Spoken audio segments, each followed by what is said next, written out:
All right.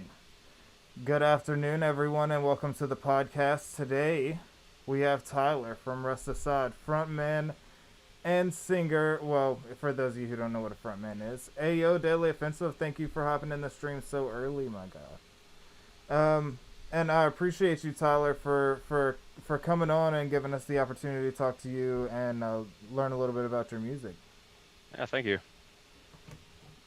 So, of course, the opener question, the generic question: how did you and Rest Aside kind of come together, and how did you kind of get your talent across to them to make them be like, "Hey, this is who I want."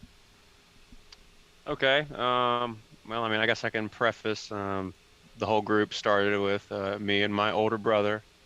I am the younger brother, and my brother Ryan is, of course, our guitarist. And I don't know, we obviously, I guess, going into teenage years, listen to all the big groups we know and love.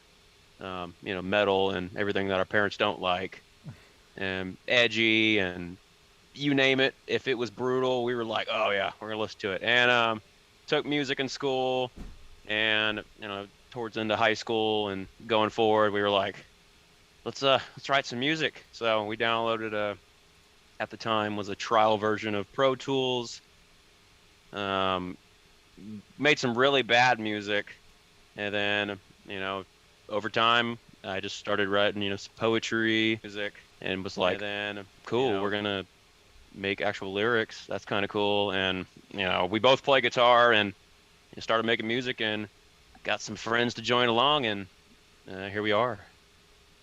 Okay, hell yeah. I mean, it's always good when you are able to work with someone you know, and unfortunately with a lot of people that's not possible, and not just due to the fact that hey, my friend doesn't do the same thing, because yeah, they probably do, but working with someone you know is a task all on its own, because you know Yeah, each other and you're like, hey, he's not gonna care if I do this.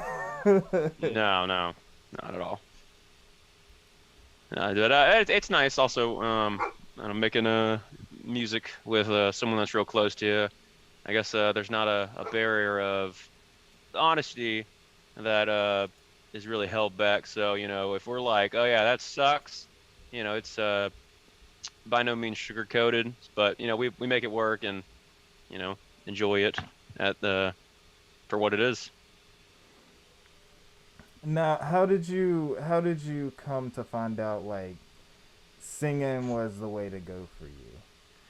All right, so the honest answer is um I didn't even start singing and doing any screaming until I was 17. Other than everybody squeaking along and singing the songs they like, I didn't really start taking it seriously till we started doing this project. And my brother happens to be a little better at guitar than me, so I was kind of like, maybe that's not going to work for me. So I kind of let him take the forefront on that, and I just found a knack for it. And to this day, I'm still getting better. It's always a process of getting better. Yeah, and one thing I think people really underestimate is the work that goes into it. How many hours per week or even per day do you practice? Well, the funny thing on that is, in combination to the metal music in which I do outside of my main music, I like I mentioned previously. This is new to the live chat. I actually go to school for music.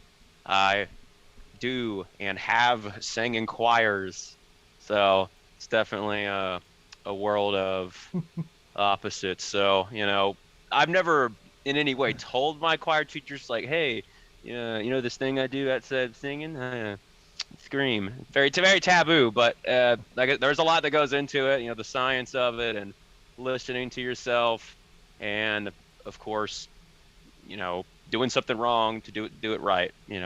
Take your time.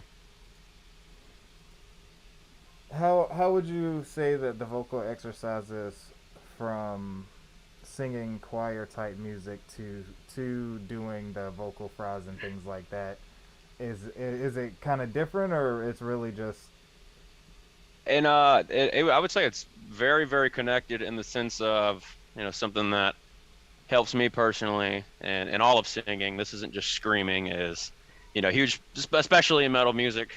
Screaming, of course, is a very rigorous task. It's yelling, it's literally what it is. A lot of what goes into that is, your breath control, and in terms of live performance, being able to keep composure whilst not sacrificing your sound and singing composure. It's exercise. So, like I said, it's a practice of not only the actual noises themselves, but stamina, the endurance for it. yeah, and even I mean, the type of hip hop music I do is storytelling, and even just what I will confidently say is talking my lyrics quickly takes a lot of vocal control. I can only imagine pushing with like some sort of real power. Yeah, it's a lot, and also kind of like you said, you're really into hip hop. Funny enough, I wouldn't say I listen to a lot of hip hop rap, but I would say I have a great appreciation for it in the sense of my a lot of my lyrics.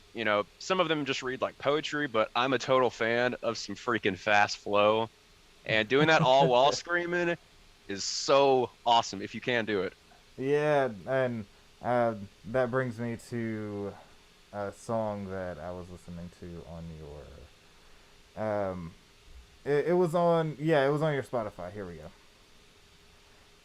It was hold on, I'm pulling it up. My self closed it down. It's not this one. This is. And don't worry, all this awkward silence is gonna be edited and post edit. It's gonna be cut. It's all right. We keep this in. This is the juice of the interview. Um, was it Throne or Disaster, or I think maybe both of them had it. Cause I think about. I'll play a few seconds from each of them for you guys. So Yeah, sure. because I'm sitting here talking, and there's no way that you guys can know what I'm talking about unless you already know this band. This is fair.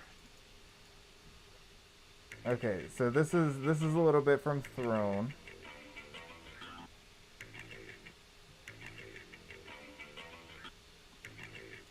Hold on.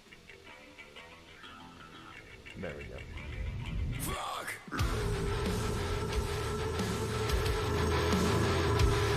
I sent you that live link, by the way. Okay. Yeah, awesome.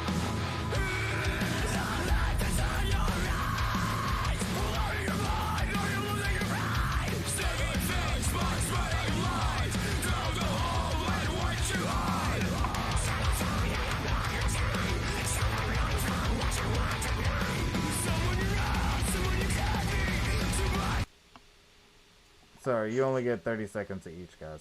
I can't just be. I can't give you the whole thing. You got to go listen to it on Spotify. The police of YouTube will come for you. The bots. Well, also, I'm trying to get them to go like run your Spotify plays up.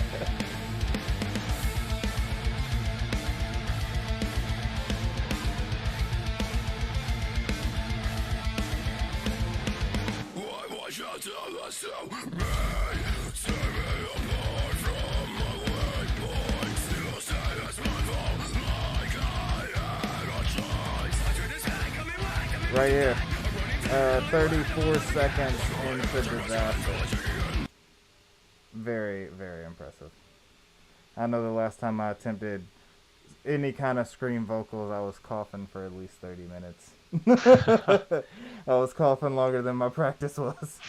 Oh man. All right. So the song we heard in the very beginning was your new song, "Not a Waste." Yes, that's correct. And you told me you released this Friday. Yep, the 13th. Yes, sir. So So not too long ago. I'll consider this a YouTube exclusive. Goddamn. You heard it here before. You heard it a lot of other places. All right. That's it. So, oh, actually, I'm gonna play a couple more seconds of that for you guys because we just bounced around to 3 songs to get your mind back on track, guys. So, here is the first 30 seconds.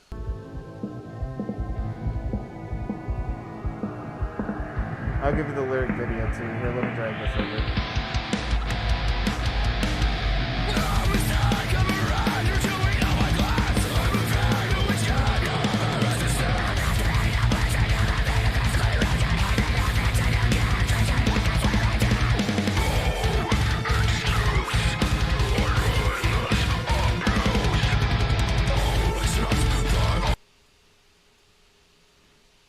All right. So, when you were writing this song, what was kind of the describe the concept and what it kind of meant to you, and yeah, I'll have a follow up after this. But go ahead. Okay, sure. So this song in specific, when I'm writing, of course, I would say a lot of it's off of personal experience. That being said, when I write, I don't like to make things too specific because I want it to be relatable in the sense of you listen to it, you're able to interpret it in your own manner. That being said, for me, and I guess my explicit terms is, somebody that has had a past of, it could be unfaithful, mistreatment, or, just behavior that's not so loving, one could say. And Yeah. essentially, someone that does these kind of things, it's kind of hard to see people change. And this song is really saying that I'm not a waste. I'm sorry for things I've done in the past. I'm a changed person because people can change, and that's a hard thing to swallow when we fixate on, bad times. Yeah, man. I mean, we all start somewhere, but it's about the journey and who you end up being. We've all had things like me, as far as like I was a drug addict for like 5 years before I pulled my shit together. Yeah, and I mean, Yeah, everybody got to go through shit, man. yeah, and I mean, you don't want to judge somebody's character off of, a series of events, because, like you said, there's a bigger picture, and I think we need to be, mature and responsible enough to, you know, realize that, people mess up, and I think there's a lot of love we can try to give. Now when you're in your songwriting process, Yes. do you write the songs, or do you kind of sit down as a group and discuss the lyrics and the riffs and Yeah, so I'd say from the beginning, I took the real forefront on, writing all the lyrics, and of course, when it was just me and my brother, we kind of worked back and forth, and of course, when we got others along, worked together. In terms of the lyrics themselves, I still write a lot of the lyrics. That being said, our guitarist Chris, whom you've spoken to, he has actually came up with some lyrics, and he'll send them to me, and he's like, "Hey, here's what I think," and 9 times out of 10, I'm like, "These are pretty good. Let's use them." Hey, and the same thing as well as Ryan. You know, it's for me I want everybody to be involved because you may not be able to write something in a manner where it flows, it's very rhythmic and fits the song. That being said, bringing concepts and ideas to a story you're telling, you know I can work with that. I love everybody helping out. So yeah, we're very collaborative. We usually bring ideas to each other and go from there. that's what it's all about, really, because I feel like that would what first off it would push the work along nicely. Yeah. Second off, you get something that's gonna flow with everyone, kind of resonate with everyone, instead of something that, like, I feel this way and I would need to get it out in a song. Everybody's Oh like, shit. this is kind of a little piece of all of us.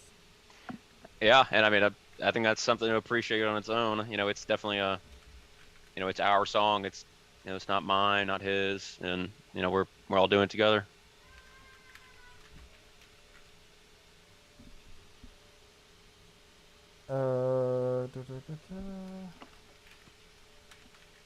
Sorry, I'm sharing the live real quick, just Oh, so no, yeah, everybody, just so everybody at home knows.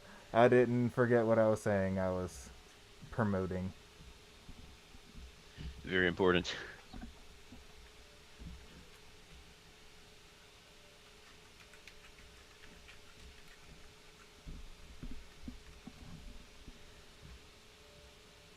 All right. So moving on. How many songs per month would you say that you kind of get out, or do you not really set a goal for yourself? You just kind of flow with it.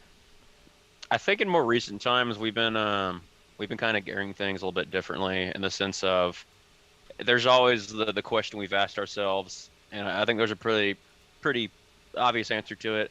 The quality over quantity. That is the question. Like, hey, you pumping songs out every month? How many of those are really good? For us, taking that on, we put it this way. We would be happy if we released, you know, five, six, seven songs with some good content that we were all very happy with. Yeah. Uh, Yeah. now, as far as that goes, I want to tell Yes. everybody that is how you should do it. You should not pander to an audience. If you first off, if you don't like the song, it's probably not gonna go over well. You're not gonna want to play it live either.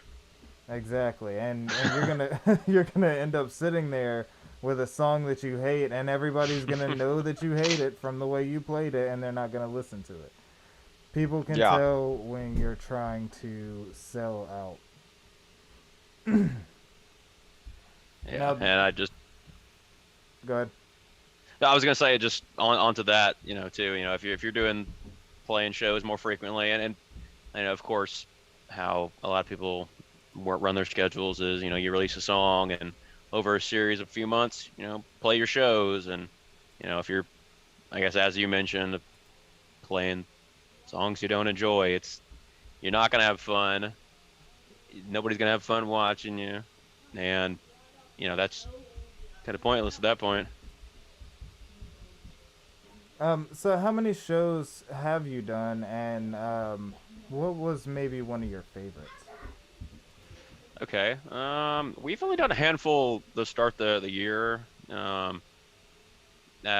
My favorite of the year thus far. We went out. We're Richmond, Virginia based, of course. We went out to Wytheville, Virginia, which I didn't know what that was, but it's really close to West Virginia, and the place was called Helheim. It was this haunted house attraction where they do shows out there, and it's super spooky, and it was really fun. It was kind of cold, but we rolled up to the place, and our drummer beat us there, and he shot us a text message. He was like, "Are you guys sure this is the right place? It looks like shit."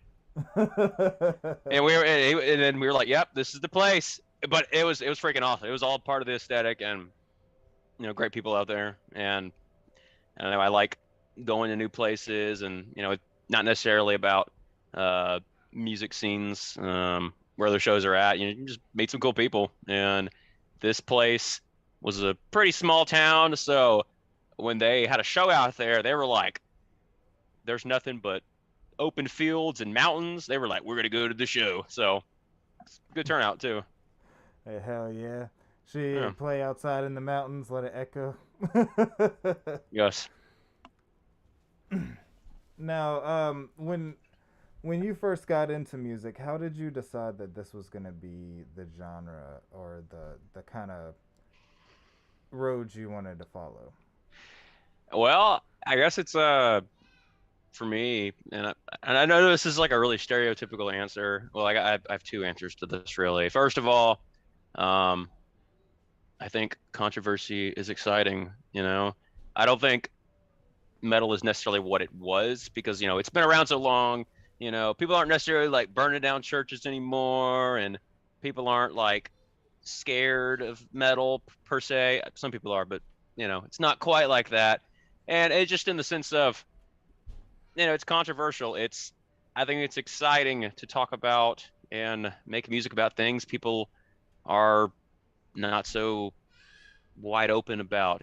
That's in the field of, violence, mental health, and a lot goes into that. And on a side note, I just think metal music's fun. It's very involved. For sure, for sure. I know, like when I had my little experience, it was fun. I did more damage to my lungs, but it was great. Talk about a release. That it is. That it is. Yeah, yeah, I guess yeah, for you, a great outlet. It's a great outlet for many people, myself included. Now, how did you feel when you first started getting just a couple of fans versus now having a pretty sturdy following? Well, it's a nice feeling. Not only, to have people say that they're enjoying, something I'm making. Uh, I enjoy both sides of it. Just as much as someone says, "Hey, I think this was a great song," I think it's all right if someone's like, "This was so bad." But that's okay. I play some shows. It's kind of a side note on that. I've played some shows where, there's been some older people in attendance, and it was the most gratifying thing I've ever heard. I had this older guy come up to me. He's super nice. You know, if I'm to guess, late 60s, 70s. I don't think he was expecting this music to be playing at this particular place. And he came up to us and he was like, "I don't like this music, but y'all are pretty damn good." Hey, And biggest compliment hey, ever. that is the biggest compliment in the world. And of course, it's nice to hear people that I don't know listening to our music, and it's like, huh, I, that's so cool. It just meeting new people, and I mean, I'm thankful for it, and you know, to reach just one new person is something that excites me quite a lot. So if you could meet and network with one band that kind of inspired you, doesn't matter if they're currently popular, um, who would you meet with? Oh man, oh damn, that's a tough question. Okay, all right. Let me brainstorm. We'll say in recent times. No, I'll go with a recent time. A screamer that I really enjoy, somebody that I really enjoy. Um, the group in whole. Because I don't want to say too big of a band. I'll say a band that's not quite that big. A group from North Carolina called Alisana. I enjoy those guys a lot, and uh, for me, I say that because I got to meet those guys. I went to a show down there, and it was very humbling to like realize that, hey, these are people too, and they actually appreciate me, a listener of theirs, and it really just shows me that you need to do music because you love it, whether you're playing in front of 5 people or a venue full, to the brim. If you're doing it because you love doing it and you happen to make some people happy in the meantime, for me, that's what it's about. And those guys, that was very inspiring for me, getting to meet them. Hell yeah! I was friends with one of, I think it was the drummer. Yeah, at the time, his name's Trey Thompson. He was a drummer Yeah. for them for a little while. I don't know if he still is, but he was with them for a little while, and we're actually, a matter of fact, he's probably watching. So, Hey, there you go. That's pretty sweet. um, okay, what was I gonna add? Now I got sidetracked. Look what you guys did to me. Oh, I was gonna ask. Okay, so should your band get to where you start touring not just in different cities in your state, but in different, states or countries, how are you gonna balance that with your teaching?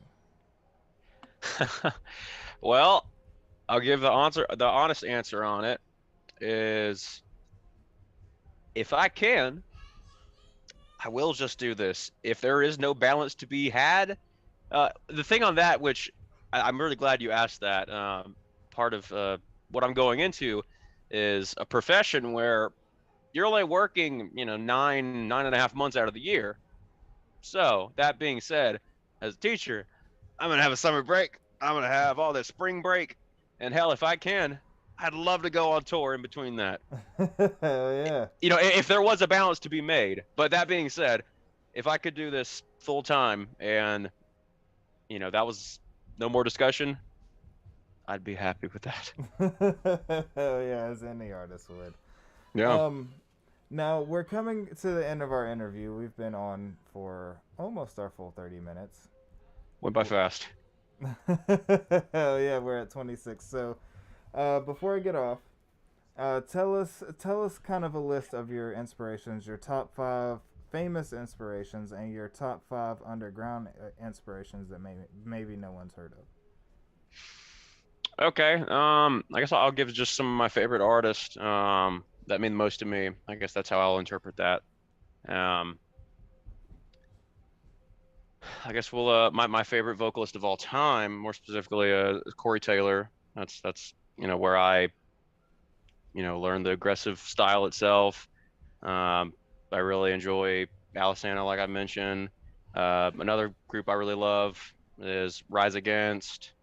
I freaking love those guys to death. Um, More current, we got Motionless in White, and what's an older influence I can give you? Hell, we'll go with, like, I don't know, freaking Kiss. That was like my dad's favorite band, and you know, I freaking love it. Hell yeah, hair bands were awesome back in the day. And on the in terms of the underground, you know, everything we've done around Richmond, I do everything I can to make sure we're supporting the groups around. And, like, for example, the song Throne, like, we got a guy from another local group from around the area to hop on it, and we're all a big team doing the same thing, making music we love. And I'm very appreciative of a bunch of the groups that are doing the same exact thing we're doing, trying to just make music and get it out to some people.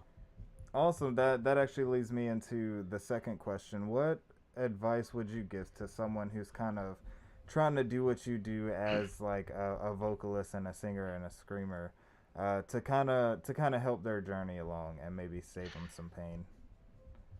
All right, I got one piece of advice I'll give, and it's the only piece of advice that you need. Sound like yourself. Sound like yourself. There are too many people trying to sound like all these other big famous guys, and you can even go online and find covers. The fact of the matter is, you have your own voice. Do not try to sound like somebody else. You are not going to sound like the person that you may aspire to be, and that's okay. And practice, of course. Of course, the golden rule: practice makes Yes. perfect. Well, practice Yes. makes almost perfect. You can never achieve the perfection. That's That's what I. right. And you never stop learning too. Yes, sir. Yes, sir. And the final question of the afternoon is, well, first, do you have any merch you want to plug? Because I forgot to ask you. Everything that you can find is on our Instagram page, and Link is it'll gonna be in shoot the you out. description. Yes. Awesome. Yeah, yeah. We have a big old link tree in there where we should have everything linked up, and you could find all our rest aside fun times. All right. And is there any artists that you think would have a good time on the show, or that might wanna come and talk about their work?